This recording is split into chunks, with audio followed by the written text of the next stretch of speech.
Hindi lahat ng kati sa katawan ay simpleng allergy o epekto ng tuyong balat. Lalo na kung ikaw ay mahigit 75 taong gulang na. Ang paulit-ulit na pangangati sa ilang bahagi ng katawan ay maaaring senyales ng mas malalim at malubhang kondisyon sa kalusugan. Si Mang Celso ay 78 taong gulang at dating guro sa sekundarya. Malakas pa rin ang katawan, pero nitong mga buwan ay hindi siya mapalagay. Araw-araw, bigla na lang siyang nakakaramdam ng matinding kati sa likod ng tuhod, sa bandang leeg, at minsan sa may sikmura. Akala niya noong una ay simpleng init lang o allergy sa sabon. Pero habang lumilipas ang araw, parang lumalala ang nararamdaman niya. Parang may gumagapang sa loob ng balat ko, sabi niya minsan kay Aling Cora, ang kanyang asawa. Magpatingin ka na, Celso. Hindi normal ang paulit-ulit mong reklamo.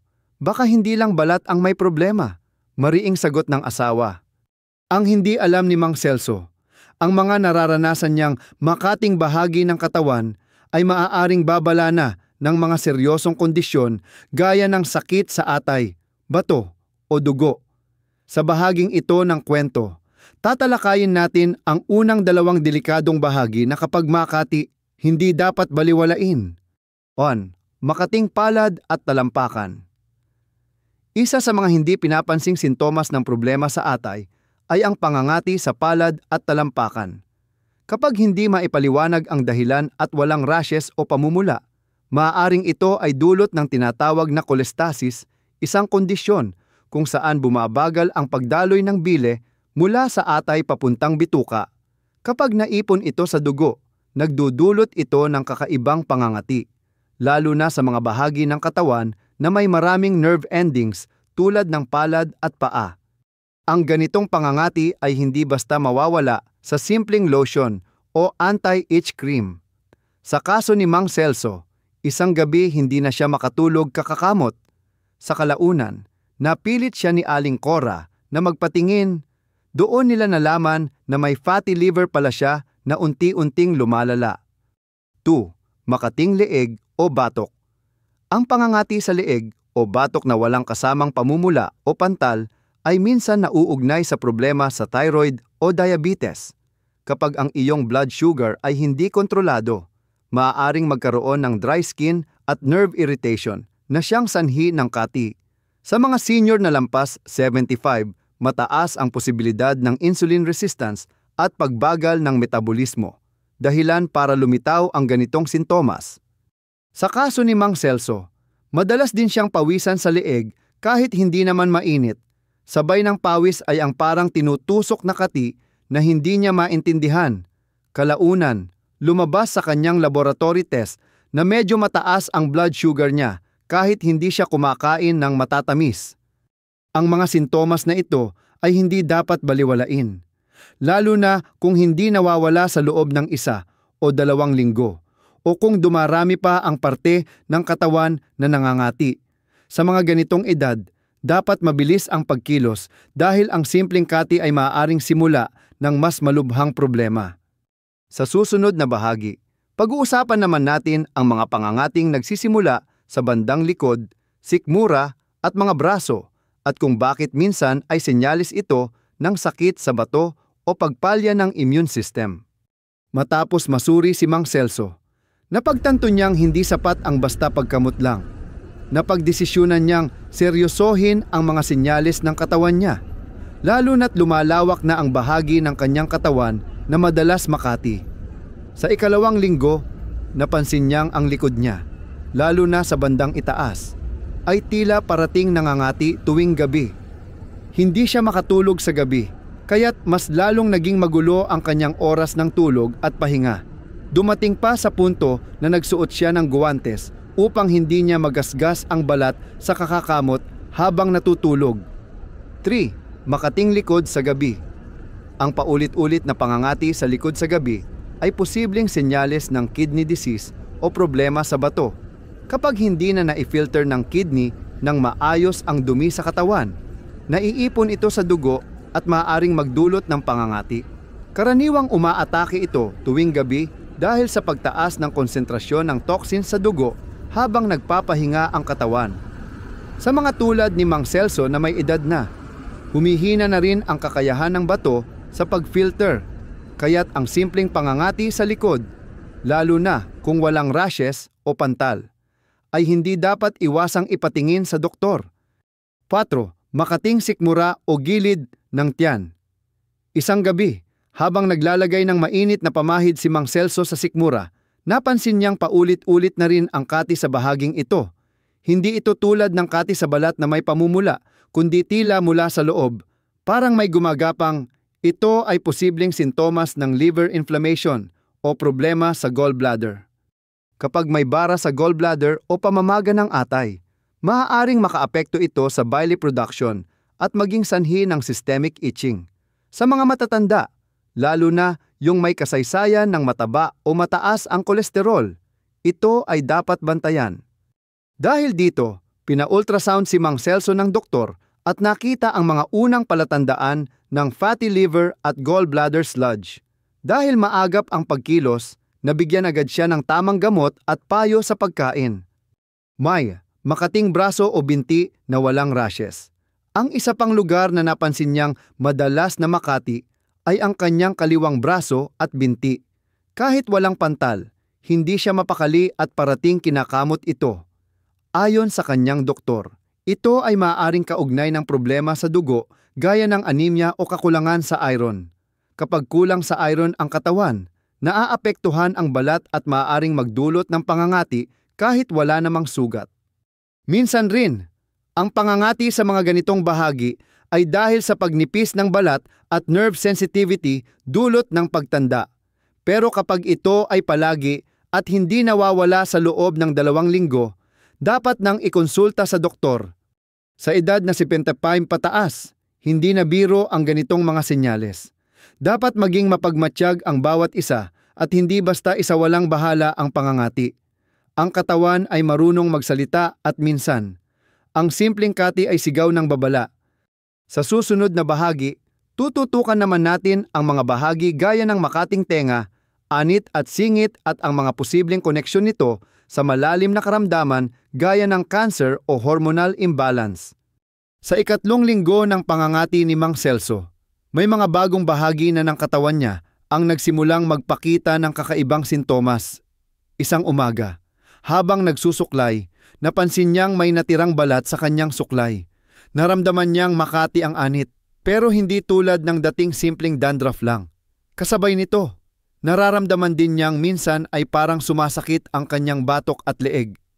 Sa mga ganitong edad, ang pag-uugnay ng pangangati sa mas malalim na kondisyon ay hindi dapat maliitin.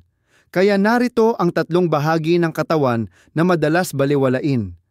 Ngunit kapag makati, maaaring senyales ng mas seryosong sakit.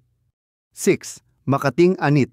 Ang anit na parating makati, kahit malinis at walang balakubak, ay pwedeng senyales ng neurological imbalance o immune response. Sa mga matatanda, ang pangangati sa anit ay maaaring konektado sa seborrheic dermatitis, isang kondisyon na may kinalaman sa immune function ng balat. Ngunit kung wala namang pantal o scaling at paulit-ulit ang kati, maaaring ito ay may kaugnayan sa early nerve disorders gaya ng Parkinson's disease.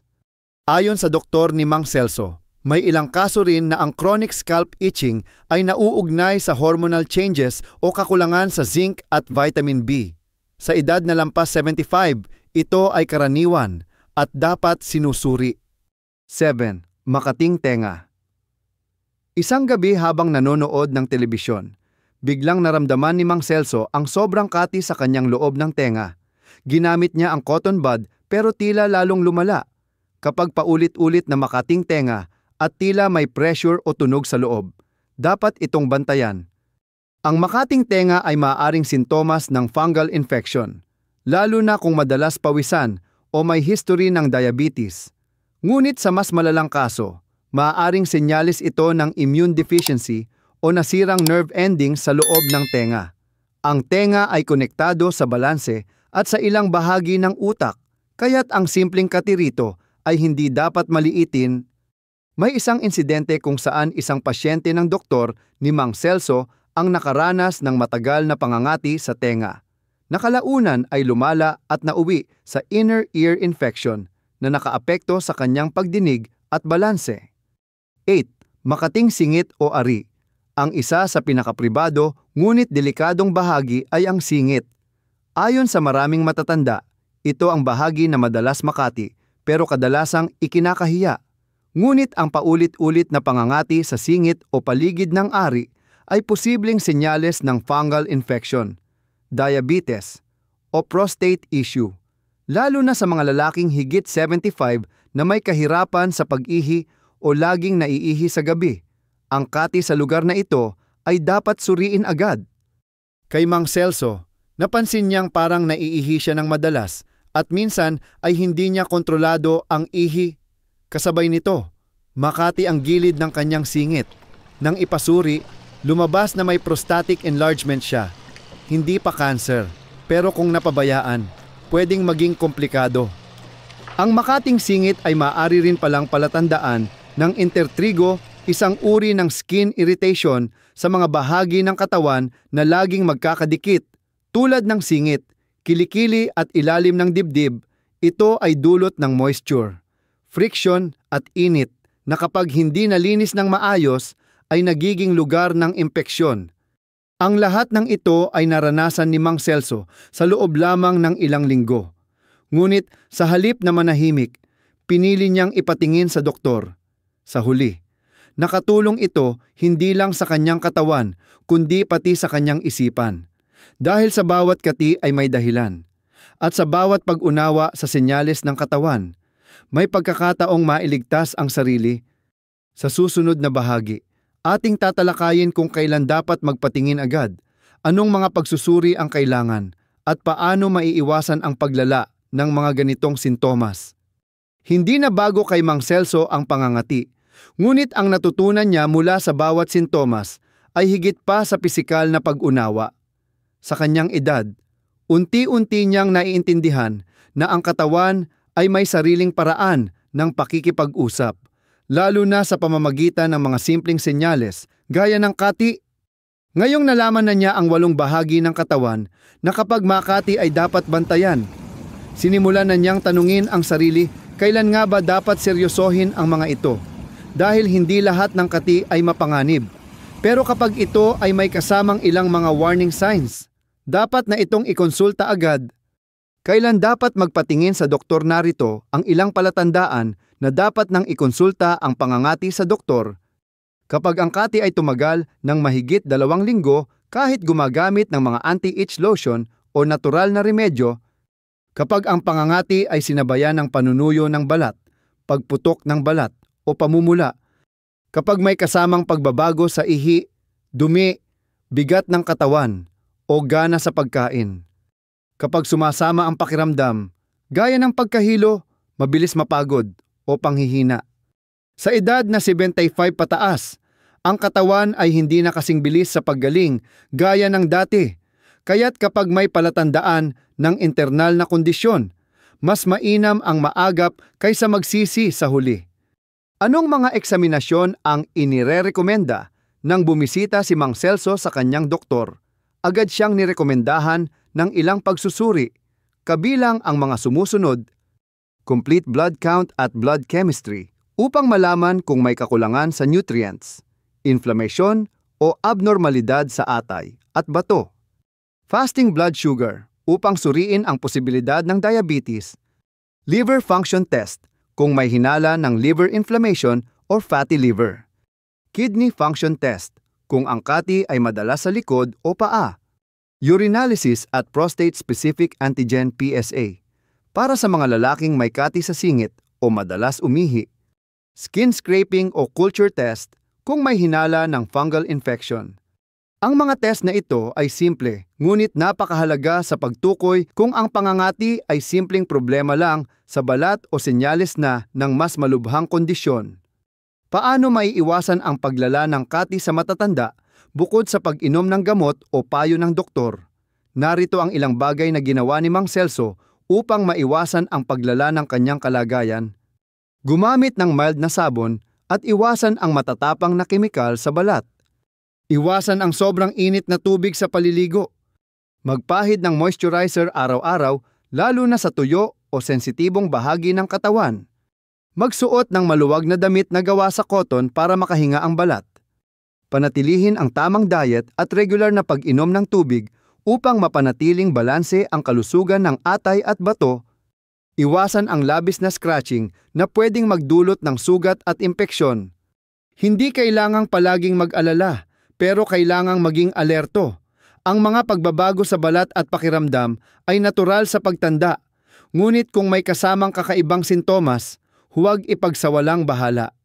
Sa huling bahagi ng ating kwento, ating pagsasamahin ang mga natutunan mula sa karanasan ni Mang Celso at magbibigay tayo ng pangkalahatang gabay kung paano mapanatili ang kalusugan ng balat at buong katawan pagkatapos ng edad 75. Matapos ang sunod-sunod na pagsusuri at pagsunod sa mga payo ng kanyang doktor, unti-unti nang bumalik ang sigla ni Mang Celso. Ang dating gabi-gabing pangangati na bumabagabag sa kanyang tulog ay humupa at ang kanyang kaisipan ay naging mas panatag. Ngunit higit pa sa lunas, mas naging mahalaga para sa kanya ang mga aral na natutunan sa karanasan. Mga aral mula sa katawan. Ayon kay Mang Celso, ang katawan daw ay parang matandang kaibigan, hindi na palaging malakas, pero palaging nagsasabi ng totoo. Kapag ito'y nangangati, hindi lang ito nangangailangan ng pahid o kamot. Kadalasan, ito ay isang paalala na may kailangang ayusin sa loob. Ang 8 niyang karanasan sa pangangati ng iba't ibang bahagi ng katawan ay tila naging gabay sa mas malalim na pag-unawa sa kalusugan, na ang makating anit ay hindi basta balakubak lamang, kundi maaaring senyales ng kakulangan sa bitamina o hormonal imbalance. Na ang makating tenga ay maaaring may kinalaman sa panloob na infection o problema sa immune system. Na ang makating singit o ari ay hindi dapat ikahiya, kundi dapat suriin agad, lalo na't maaaring konektado ito sa prostate o diabetes. At na ang makating likod, tiyan, binti o braso ay maaaring senyales ng mga issue sa kidney, atay o dugo. Mga paalala sa lahat ng nakatatanda para kay Mang Celso at sa mga tulad niyang lampas, 75 na ang edad. Narito ang kanyang mga personal na payo na nais niyang iparating sa iba. Makinig sa katawan. Huwag ipagsawalang bahala kahit pa maliit na sintomas gaya ng kati. Maaaring ito ang simula ng isang seryosong babala. Huwag mahiyang magpatingin. Ang pakikipagkonsulta sa doktor ay hindi kahinaan. Isa itong hakbang sa pagiging responsable sa sarili. Panatilihing malinis at malusog ang katawan. Ang tamang paliligo, pagkain ng sapat, at pag-inom ng tubig ay simple ngunit makapangyarihang mga gawain sa pangangalaga ng katawan. Iwasan ang pagkamot ng pagkamot. Ang labis na pagkakamot ay maaaring magdulot ng sugat at impeksyon. Gumamit ng malamig na tubig o lotion kung kinakailangan. Maging bukas sa pamilya. Sabihin sa mga mahal sa buhay ang mga nararamdaman. Maaaring may alam sila o maitutulong na hindi mo inaasahan. Ang panghuling mensahe isang umaga. Habang nagpapahinga sa labas ng kanilang bahay, tinanong si Mang Celso ng kanyang apo kung bakit hindi na siya reklamo ng reklamo sa kati. Napangiti siya at sinabing, "Dati kasi, akala ko ang kati ay normal lang sa katandaan. Pero ngayon, alam ko na kapag ang katawan mo ay nagsimulang magsalita, dapat mong pakinggan bago ito sumigaw." Ang simpleng kwento ng isang matandang lalaki na dati inakalang normal lang ang kati sa edad ay ngayon nagsisilbing paalala sa marami. Ang kati ay maaaring maliit na senyales, ngunit sa likod nito ay maaaring may malaking mensahe. Hindi lahat ng nangangati ay may sakit, ngunit sa edad 75 pataas, mas mainam ang maging maingat kaysa magsisi.